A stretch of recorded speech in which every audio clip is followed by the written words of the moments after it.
పాటు లైవ్ లోకి వస్తారు. రామారావు చెప్పండి, ముందుగా ఈ పరిణామాలు ఏదైతే గత వారం రోజుల నుంచి జరుగుతున్న పరిణామాలు చూస్తుంటే మాత్రం ప్రతిరోజు పంచాయతీ కొనసాగుతూ ఉంది. అంటే ఏంటి అసలు ఇంత స్థాయిలో తిరుగుబాటు వస్తుందని చెప్పి ఎక్స్పెక్ట్ చేయలేదా, లేకపోతే దీన్ని ఓవర్కమ్ చేయొచ్చు అని చెప్పి ఈ ప్రయత్నాలు చేస్తున్నారా? ఎందుకు నాను చెబితే తన కనుసైగ చేస్తే కూడా నాయకులు వింటారని ఇప్పుడు దాకా అనుకున్న పరిస్థితి, కానీ అందుకు భిన్నంగా ఎందుకుంది పరిస్థితి ఇప్పుడు?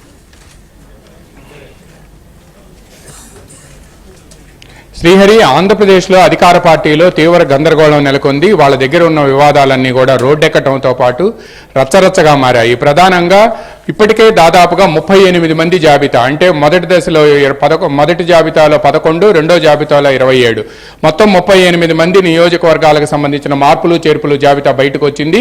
ఈ రోజు మరో 22 మంది జాబితా రాబోతుంది. ఈ రోజు సాయంత్రం కానీ రేపు ఉదయం కానీ ప్రకటిస్తారు అని చెప్పి కూడా వైఎస్ఆర్ కాంగ్రెస్ పార్టీకి సంబంధించిన వర్గాలే మనకి స్పష్టం చేశాయి.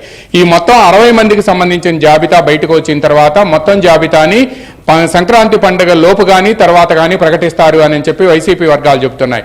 బట్ ఈ ఎక్కడైతే మార్చారో ఇప్పటి వరకు 38 మందిని ఆ నియోజకవర్గాల్లో తీవ్ర గందరగోళ పరిస్థితులు నెలకొనున్నాయి.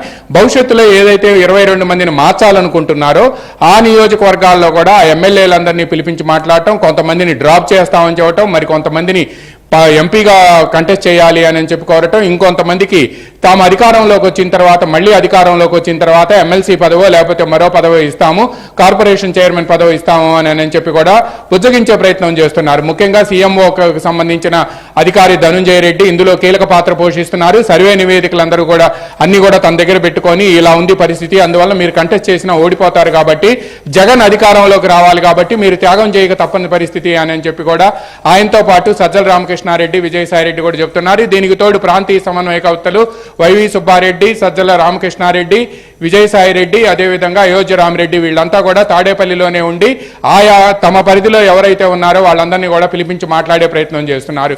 ఈ రోజు ఇప్పటికే మంత్రి బొత్స సత్యనారాయణ కూడా సీఎంఓకి వెళ్లారు. ఆయనతో పాటు సజ్జల రామకృష్ణారెడ్డి కూడా వెళ్లారు.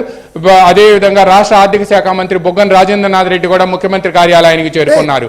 అది నిన్న ఇక్కడ కృష్ణా జిల్లాకు సంబంధించిన సీనియర్ ఎమ్మెల్యే, మాజీ మంత్రి ఎవరైతే ఉన్నారో ఆయన పార్థసారథి, పెనమలూరు ఎమ్మెల్యే, ఆయన ఇప్పుడే తెలుగుదేశంలోకి వెళ్తారని ఇప్పటికే ప్రచారం జరుగుతుంది. ఈ నేపథ్యంలోనే ఆయన్ని పిలిపించి మీరు మచిలీపట్నం నుంచి కంటెస్ట్ చేయాలని కోరినప్పటికీ ఆయన తిరస్కరించారు.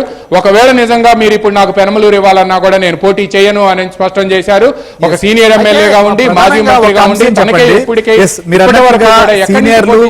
పార్టీలో కలిసి ప్రయాణిస్తున్నటువంటి వాళ్ళు ఒక నియోజకవర్గంలో ఇంకొక శాసనసభ్యుని అక్కడికి మార్చినప్పుడు అక్కడ ఉన్న లీడర్తో కావచ్చు, ఎమ్మెల్యేతో కావచ్చు, కోఆర్డినేషన్ చేయకుండా నిర్ణయం ప్రకటించడంతో ఇద్దరూ కూడా ఒకరికొకరు పరస్పర సహకారం లేదే అక్కడ ముందుకెళ్లే పరిస్థితి లేదనేది చాలా స్పష్టంగా అర్థమవుతోంది. దీంతో చాలా నియోజకవర్గంలో ఇటు మంత్రి సురేష్ కావచ్చు, లేదా వెల్లంపల్లి సంబంధించిన అంశం కావచ్చు, ఇట్లా చాలా మంది ఈ రకమైనటువంటి సమస్య కూడా ఎదురవుతోంది.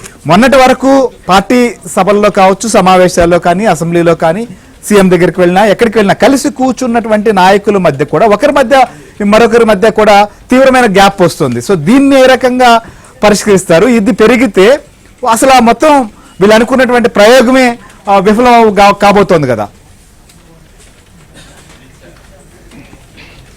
శ్రీహరి, మామూలుగా నిజానికైతే మాత్రం తాడేపల్లి ప్యాలెస్లో జరుగుతుంది భిన్నంగా ఉంది. ఎందుకంటే ముఖ్యమంత్రి దగ్గరికి ఎవరో కొంతమంది మినహా, కేవలం అరుదైన వ్యక్తులు మినహా, ఇవాళ ఫర్ ఎగ్జాంపుల్ బొత్స సత్యనారాయణ, బుగ్గన రాజేంద్రనాథ్ రెడ్డి, మరో మంత్రి గుమ్మనూరు జయరాం వీళ్ళు వచ్చారు. ఇటువంటి వాళ్ళు మినహా మామూలు ఎమ్మెల్యేలకు మాత్రం ఆయన దర్శన భాగ్యం దొరకటం లేదు. వాళ్ళంతా కూడా నిన్నగాక మనం చూసాము. అనంతపురం జిల్లా రాయదుర్గం ఎమ్మెల్యే కాపు రామచంద్రారెడ్డి, నేను ఉదయం 10 గంటల నుంచి సాయంత్రం 6 గంటల వరకు ఉన్నా కూడా నాకు సీఎం దర్శన భాగ్యం కలగలేదు, palace good bye, Jagan good bye అంటూ చెబుతూ వెళ్లారు.